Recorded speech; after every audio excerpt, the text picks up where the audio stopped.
Hello students, आज मैं आपको रिप्रोडक्शन इन फंजाई पढ़ाऊंगी। कोई भी प्लांट ऑर्गेनिज्म या आप कह सकते हो लिविंग ऑर्गेनिज्म, वो दोबारा से प्रोड्यूस होने की जो उसमें क्षमता होती है उसी को रिप्रोडक्शन कहते हैं। फंजाई में रिप्रोडक्शन 3 प्रकार का होता है। पहला वेजिटेटिव रिप्रोडक्शन,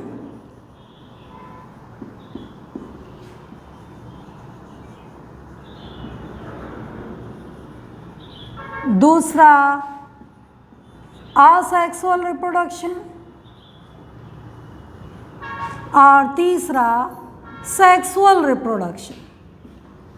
ओके, अब वेजिटेटिव रिप्रोडक्शन की अगर हम बात करें तो प्लांट का कोई ऑर्गन किसी तरह अगर टूटकर गिर जाता है, देन उससे जो न्यू थैलस प्रोड्यूस होता है उसको वेजिटेटिव रिप्रोडक्शन कहते हैं, उस प्रकार को। ओके, अब वेजिटेटिव रिप्रोडक्शन फंजाई में कितने प्रकार का होता है? पहला बाय फ्रेगमेंटेशन। कितनी प्रकार से हो सकता है? तो बाय फ्रेगमेंटेशन।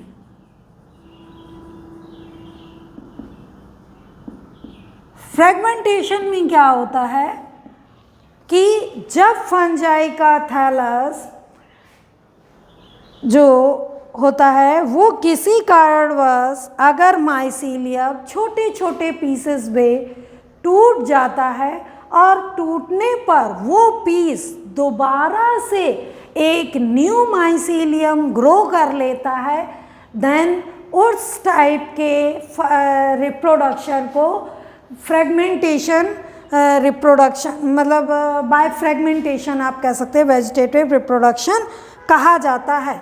और ये आपका अल्टरनेरिया एंड एस्परजिलस इस पे देखने को मिलता है। ठीक, दूसरा हो गया बाय फिजन।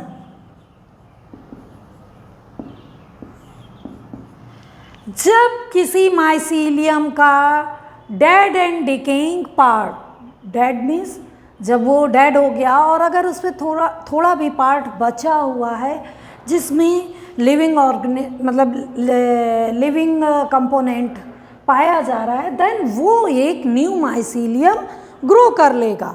और इस तरह का जो आपका रिप्रोडक्शन है ये मोस्टली ईस्ट में देखने को मिलता है। ठीक, ईस्ट को सैकेरोमाइसिस भी कहते हैं।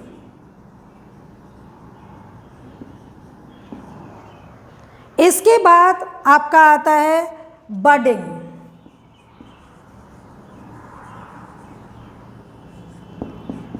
जब फंजाई में एक बड लाइक स्ट्रक्चर ग्रो कर जाता है और वो बड फेवरेबल कंडीशन आने पर टूट कर अलग हो जाती है प्लांट से और एक न्यू माइसीलियम बनाती है, देन कॉल्ड, इस तरह की प्रोसेस को हम क्या कहते हैं?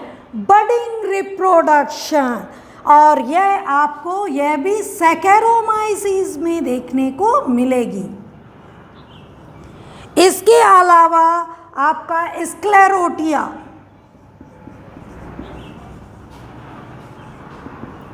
स्क्लेरोटिया जो है उसमें क्या होता है? स्क्लेरोटिया में एक परमेंटेटिव स्ट्रक्चर बन जाता है और वह स्ट्रक्चर टूटकर अलग होता है, देन फिर उसमें मतलब उससे एक न्यू थैलस डेवलप हो जाता है। ऐसा आपको जो न्यू थैलस है ये आपको देखने का मिलेगा सर्कोस्पोरा में। ठीक, तो ये तो 4 तरह से हो गया वेजिटेटिव रिप्रोडक्शन। अब हम बात करते हैं असेक्सुअल रिप्रोडक्शन की। असेक्सुअल रिप्रोडक्शन में क्या होता है? एक न्यू टाइप मतलब एक कोई स्पोर्स का फॉर्मेशन होता है जिससे असेक्सुअल रिप्रोडक्शन होता है, और या कोनिडिया का फॉर्मेशन होता है। तो पहला बाइकोनिडिया,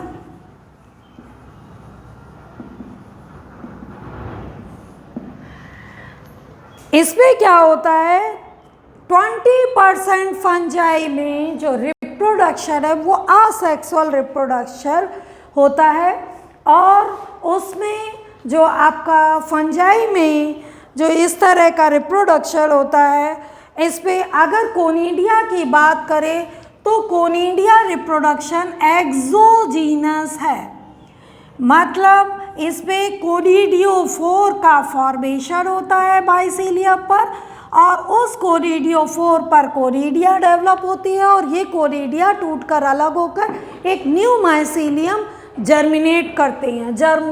मतलब ये कोनिडिया लाइक अ स्पोर जर्मिनेट करते हैं, जैसे कि एल्बुगो में।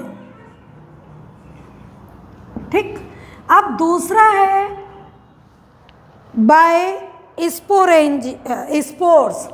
स्पोर्स भी अलग अलग तरीके से होते हैं, जैसे ज़ूस्पोर्स। ये जो ज़ूस्पोर्स होते हैं ये मोटाइल स्पोर्स होते हैं, मीन्स इनमें फ्लैजला प्रेजेंट रहता है, तभी इनको ज़ूस्पोर्स कहा जाता है। और ये मोटाइल स्पोर्स फाइटोप्थोरा में पाए जाते हैं, जबकि दूसरा है एप्लेनोस्पोर। ये एक रेस्टिंग स्पोर है। ठीक, मीन्स और नॉन मोटाइल है।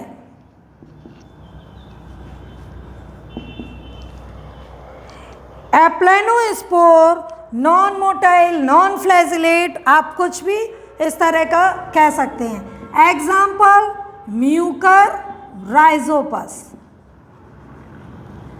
और तीसरा टाइप जो स्पोर का है वो है क्लेमाइडोस्पोर।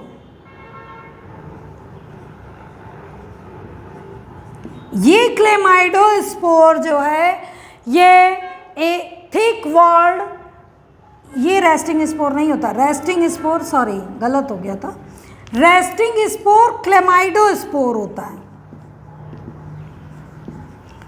यानी इस स्पोर पर एक थिक वॉल का फॉर्मेशन हो जाता है चारों ओर, और ये कुछ टाइम के लिए, जो अनफेवरेबल पीरियड होता है उस समय के लिए रेस्टिंग स्टेज में चला जाता है, और जब फेवरेबल कंडीशन आती है देन उसकी वॉल रप्चर हो जाती है और वो एक न्यू माइसीलियम की तरह जर्मिनेट करके ग्रो करता है।